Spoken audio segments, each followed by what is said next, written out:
جمعہ کے لیے جامع شرائط ہے، اس پر جمعہ فرض ہے، اور جس پر فرض ہے وہ خوش نصیب مسلمان ہے کہ اللہ کے حکم پر عمل کرنے کے لیے اس کی بارگاہ میں سجود و نیاز ادا کرنے کے لیے اس کے پاک گھر میں آتا ہے۔ میں نے قرآن مقدس کی دو جگہوں سے مقدس آیات کریمہ کو پیش کیا ہے۔ پارہ نمبر 30 سورہ فجر، اللہ تبارک و تعالیٰ کا ارشاد ہے والفجر وليال عشر والشفع والوتر،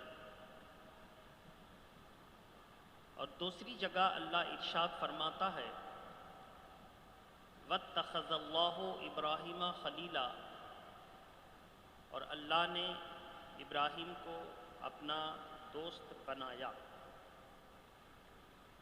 ابراہیم علیہ السلام کے تعلق سے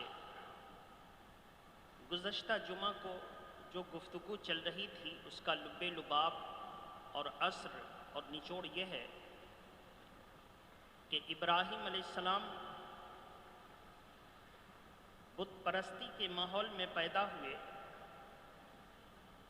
جبکہ ہر طرف نمرود کے سپاہیوں کا پہرا لگا تھا کہ کوئی بچہ پیدا ہو گیا تو اس کو قتل کر دیا جائے۔ ایسے ابتلا کے زمانے میں اللہ نے ابراہیم علیہ السلام کو پیدا فرمایا اور خود ان کی حفاظت فرمائی۔ ابراہیم علی نبینا علیہ الصلاۃ والتسلیم جب بڑے ہو کر اپنے والد و والدہ کے ساتھ اپنے مکان تشریف لائے، مورخین کہتے ہیں کہ ابراہیم علیہ السلام کے ابا کا نام تارخ یا تارخ تھا، اور 570 سال کی عمر میں ابراہیم علیہ السلام پیدا ہوئے، جبکہ ان کی عمر 570 سال ہو گئی، اور 3 بھائی۔ ابراہیم علیہ السلام کے بارے میں آیا کہ ابتدائی سے ابراہیم علیہ السلام کو اپنے ماحول میں بت تراشی، بت پرستی اور بت فروشی سے سخت نفرت تھی، لیکن ان کا ریکارڈ معلوم کرنے سے یہ پتہ چلا کہ وہ بت تراش تھے۔ ان میں سے بعض قبیلے بت پرست بھی تھے اور اللہ کی دوسری مخلوق کی بھی پوجا کرتے تھے، جیسے روح کی پوجا کرتے تھے، شیاطین کی پوجا کرتے تھے، جنوں کی پوجا کرتے تھے، اور سب سے بڑا جو طبقہ تھا وہ سورج کو پوجتا تھا۔ یہ سورج والا واقعہ 7ویں پارے میں ہے۔ جب ابراہیم علیہ السلام نے دیکھا کہ لوگ ستارے پوجتے ہیں، چاند کو پوجتے ہیں، اس سے بھی بڑا سورج کو پوجتے ہیں، تو ابراہیم علیہ السلام نے ان سے کہا کہ تم ان ستاروں کو پوجتے ہو، یعنی اسے میرا رب ٹھہراتے ہو؟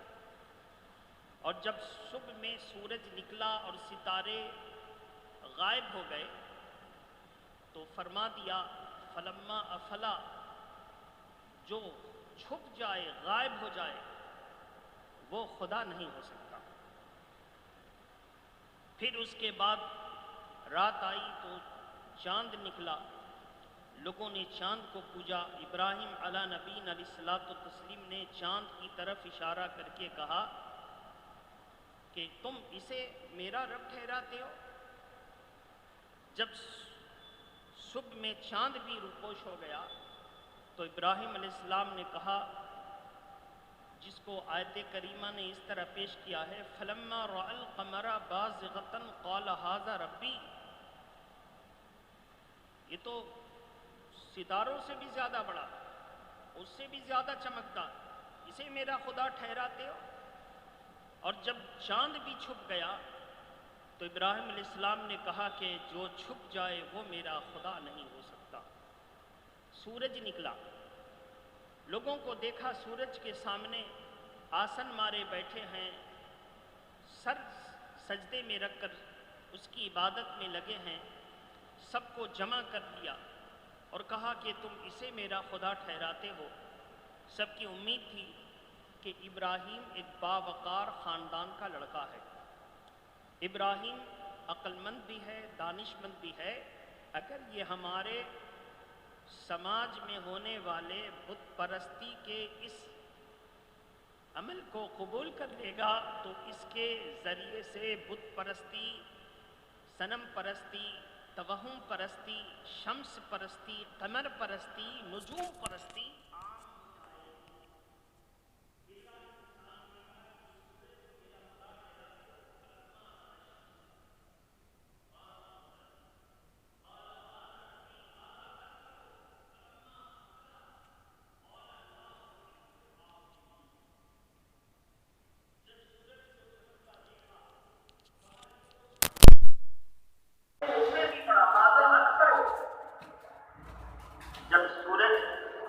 مغرب میں روپوش ہو گیا تو فرمایا جو منہ چھپا لے وہ میرا خدا نہیں ہو سکتا۔ لوگوں نے کہا کہ پھر تمہارا خدا کون ہے؟ ابراہیم علیہ السلام نے بلا خوف لوم لائم، منے بغیر کسی کی بکواس، بغیر کسی کے ملامت کا، بغیر کسی کے برا بھلا کہنے کا خوف کیے ہوئے، کوئی خوف نہیں، جو چاہے کہو، کچھ ہونے والا نہیں۔ انہوں نے اعلان کر دیا میرا خدا وہی ہے جس نے ہم کو، تم کو، ساری کائنات کو پیدا کیا، سب کو پیدا کیا۔ بات آگے بڑھی، درود شریف پڑھیں، اللہم صل علی سیدنا شفیعنا حبیبنا مولانا محمد وآلہ وبارک وسلم۔ معزز حضرات، بڑی محبت سے آپ سے میری گزارش ہے کہ اندس مسجد کمیٹی کے سیکریٹری صاحب نے بہت ہی تگ و دو کے بعد پرشاسن سے، پولیس سے اور دوسرے لوگوں سے رابطہ کرنے کے بعد تمام انجمنوں کلبوں کے ساتھ مل کر جو میٹنگ میں فیصلہ ہوا تھا اس کے مطابق اعلان کیا کہ جو معذور ہیں، بوڑھے ہیں، نزلہ، سردی، زکام کے مریض ہیں، دمہ اور دیگر ایسے امراض ہیں، اس ماحول میں جن سے لوگوں کو خوف آتا ہو تو ایسے لوگ دوسروں کو خوفزدہ نہ کریں، خود ہی اپنے گھر میں جمعہ کے بدلے میں ظہر کی نماز قائم کر کے اپنے بندے ہونے کا ثبوت اور بہترین شہری ہونے کا ماحول پر اثر ڈالے، بہترین شہری ہونے کا۔ جو اللہ کا نیک بندہ ہوتا ہے وہ بہترین شہری بھی ہوتا ہے۔ مثال کے طور پہ اللہ کے پیارے رسول نے فرمایا اماطۃ الاذی عن الطریقۃ صدقۃ۔ اب رسول اللہ صلی اللہ علیہ وسلم کے اس غلام کی نظر اس حدیث پاک پر پڑی کہ راستے سے تکلیف دہ چیز کو ہٹا دینا بھی صدقہ ہے۔ اب وہ تو چلا کہ ہم مذہب اسلام کے ماننے والے اپنے نبی کے فرمان پر عمل نہ کریں تو کون کرے گا؟ تو اس نے راستے میں پڑی ہوئی کانچ کے ٹکڑے، راستے میں پڑے ہوئے کانٹے، راستے میں پڑی ہوئی ٹھوکریں، ان کو ہٹانا شروع کر دیا۔ اب جب وہ ہٹا رہا تھا تو ایک دنیا دار شہری کی نظر پڑی جو آج کے دور سے بڑا اپنے آپ کو روشن خیال اور اپ ٹو ڈیٹ بنتا تھا۔ اس نے کہا کہ یہ بہترین شہری ہے کہ دیکھو راستے میں کانچ کے ٹکڑے پڑے ہیں تو راہگیروں کی سہولت کے لیے یہ ہٹا رہا ہے، یہ بہترین شہری ہے۔ اور آپ کے جیسا مذہبی ذہن رکھنے والے آدمی کی نظر پڑی تو آپ کہیں گے کہ یہ بہترین مسلمان ہے، دیکھو اپنے نبی کے حکم پر عمل کر کے راستے سے تکلیف دہ چیز کو ہٹا رہا ہے، اس سے پتہ چلا جو بہترین مسلمان ہوتا ہے وہ بہترین شہری بھی ہوتا ہے، بہترین شہری بھی ہوتا ہے۔ اس لیے میں آپ سے بہت امید کرتا ہوں اور آپ کی قدر کرتا ہوں کہ آپ اپنے قائدین کی باتوں کو سمجھتے ہیں، اپنے اپنے گھروں میں باطہارت باوضو ہو کر سنتیں پڑھ کر کے اللہ اکبر لا الہ الا اللہ اللہ اکبر پڑھتے رہیں۔ نہیں سمجھ میں آتا سبحان اللہ الحمدللہ اللہ اکبر درود شریف پڑھتے رہیں، اور جب ٹھیک اتنا وقت قریب ہو کہ 12:40 پہ آپ مسجد کے دروازے پر پہنچ سکتے ہیں، اسی حساب سے چلیں کہ 12:40 پر مسجد کے دروازے پر پہنچے اور خطبہ سے پہلے پہنچے۔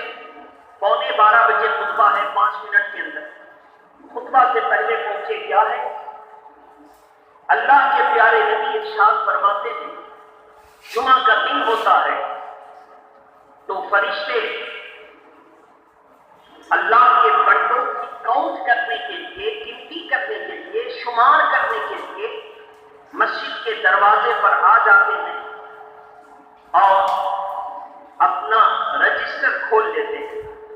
آنے والا آیا، جو سب سے پہلے آیا اس کا نام لکھا، اس کے بعد جو سب سے پہلے آیا اس کا نام لکھا، اس کے بعد جو سب سے پہلے آیا اس کا نام لکھا، یہاں تک کہ خطبہ کا وقت ہوتا ہے، آذان ثانی شروع ہوتی ہے، آذان اور خطبے کا احترام کرتے ہوئے فرشتے اپنے رجسٹر کو بند کر دیتے ہیں، اور حدیث پاک میں آیا کہ فرشتے مسجد میں آ کر وہاں بیٹھتے ہیں وہ جگہ امام سے سب سے قریب ہوتی ہے، اور خاموشی کے ساتھ خطبہ کو سنتے ہیں۔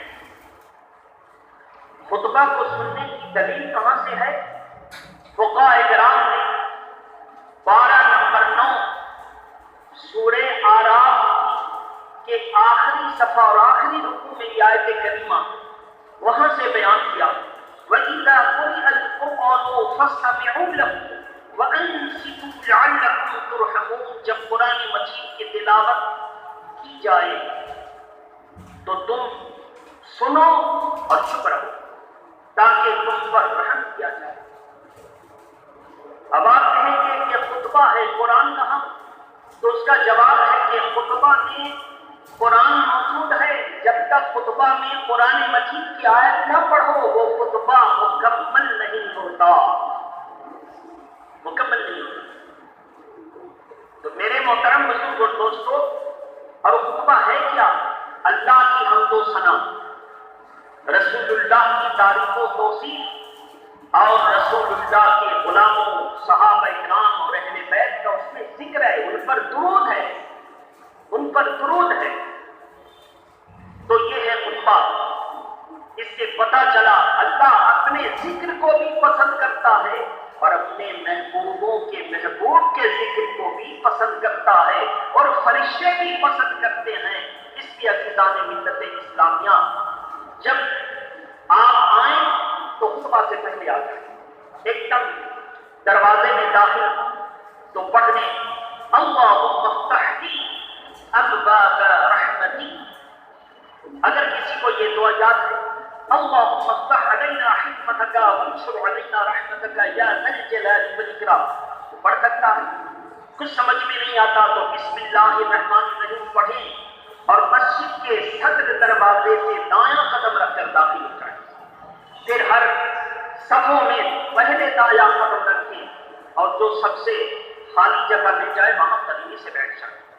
لیکن اگر آپ 12:40 سے پہلے آئے، روڈ پر درخت کے نیچے ادھر ادھر کھڑے رہے اور پولیس والوں کی نظر پڑ گئی تو ظاہر ہے میٹنگ میں ہونے والی باتوں کے مطابق وہ کچھ تو کہیں گے نہیں، لیکن وہ سوچیں گے کہ یہ لوگ کیسے لوگ ہیں جو اعلانات، مسجد سے اعلانات کو بھی نہیں مانتے۔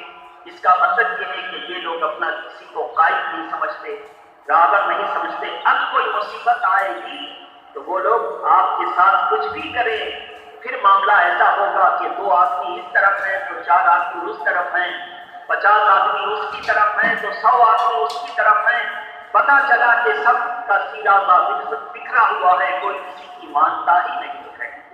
ایسا ماحول میں تعصب پیدا نہ کریں، کسی کو ایسے سوچنے کا موقع نہ دیں۔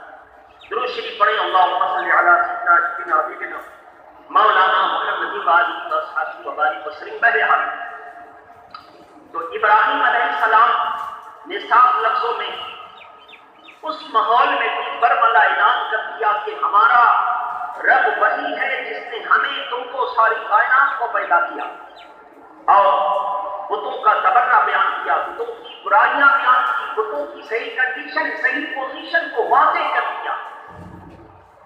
اور اس کے بعد معاملہ بگڑا یہاں سے کہ ایک دن ان کا میلہ تھا، تو ابراہیم علیہ السلام نے فرمایا انا سقیم، میں تو بیمار ہوں، تمہارے ساتھ میلے میں نہیں جا سکتا۔ بس کیا تھا، معزز ملت اسلامیہ، جو لوگ باہر کھڑے ہیں ان سے میری گزارش ہے کہ آپ باہر کھڑے نہ رہیں۔ آپ کو کھڑے ہوتا دیکھ کر ہماری مسجد کمیٹی کے سیکریٹری صاحب کو بھی تکلیف ہو رہی ہے، ہم کو بھی، لہٰذا وقت سے پہلے ہم آپ کو اندر بلا لیتے ہیں تاکہ آپ کو تکلیف نہ ہو، لیکن آئندہ خیال رکھیے گا۔ جب ہم آپ کا اتنا خیال رکھ رہے ہوں گے تو آپ کو بھی مسجد کمیٹی کا اعلان کا خیال رکھنا ہوگا۔ باہر کھڑے رہیں گے تو ماحول ذرا سا دوسرا ہوگا، دوسرے دیکھیں گے تو کہیں گے یہ لوگ اپنی باتوں پر عمل نہیں کرتے ہیں، لہٰذا آپ آ گئے ہیں تو اندر بلا دیا جا رہا ہے، آئندہ سے خیال رکھیں۔ بہرحال تو میرے محترم بزرگ اور دوستوں، مسجد کمیٹی کے سلسلے کے حساب سے میری گزارش ہے کہ عوام کو پہلے سمجھائیں، اس کے بعد تمام شرائط کے ساتھ ان کو ان کا اعتماد کریں، اس کو اندر لیں۔ یہ کرنا ہے تو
چلا. بیٹی سے پوچھا کہ بیٹی کو پتا کہاں جا رہے ہیں؟ اتنی چھوٹی سی بات جا کے سنا ہے کہ نمرود ظالم نے اللہ کے حبیب کے لیے ایسی سزا کی تجویز کی. تو میں جا رہی ہوں اپنے منہ میں پانی کے چند قطرات دے کر میں اس پانی کو آگ پر پھینکوں گی. اب آگ پر جائے نہ جائے مجھے نہ مجھے وہ نہیں، اتنا تو ہے. پوچھا کہ بھی تیرے چند قدموں سے کیا ہو جائے گا؟ کہا اتنا تو ہے کہ اللہ کے حبیب کے وفاداروں میں میرا بھی نام ہے. اب دونوں کی پوزیشن دیکھیں اور دونوں کی حیثیت دیکھی آپ نے. اب ذرا ان کا انعام دیکھیں.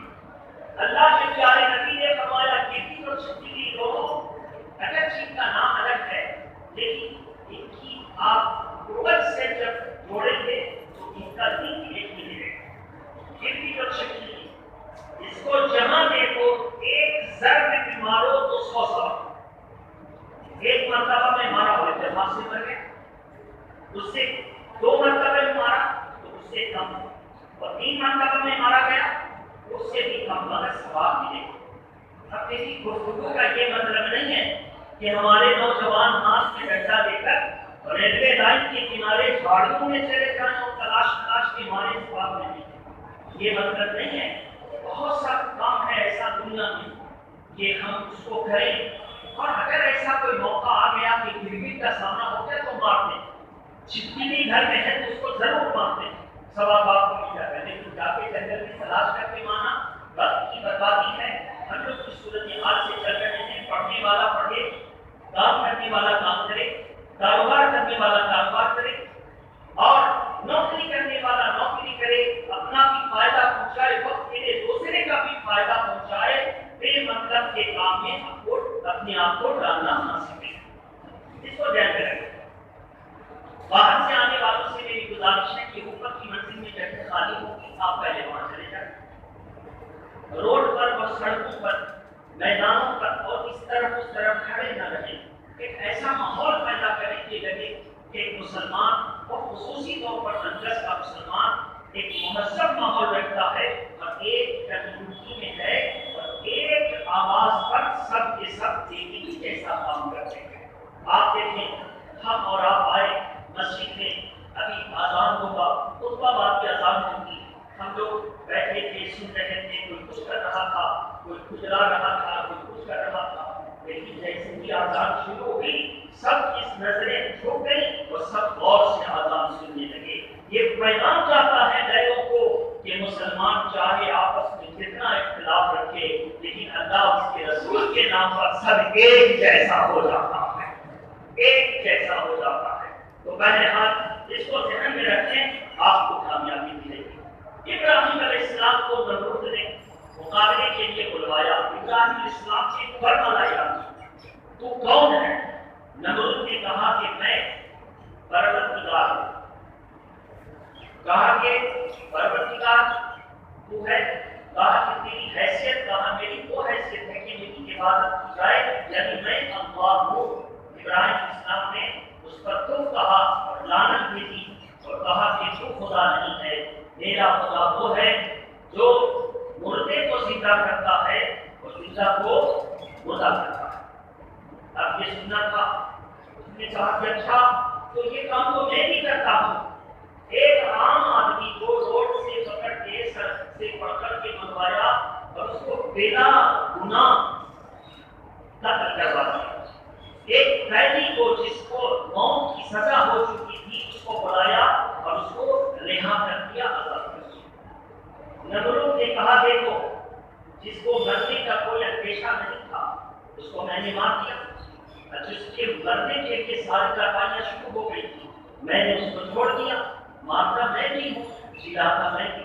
حالانکہ ابراہیم علیہ السلام کہہ سکتے تھے میرا خدا وہ نہیں ہے کہ کسی مظلوم کو مار دے اور کسی ظالم کو چھوڑ دے.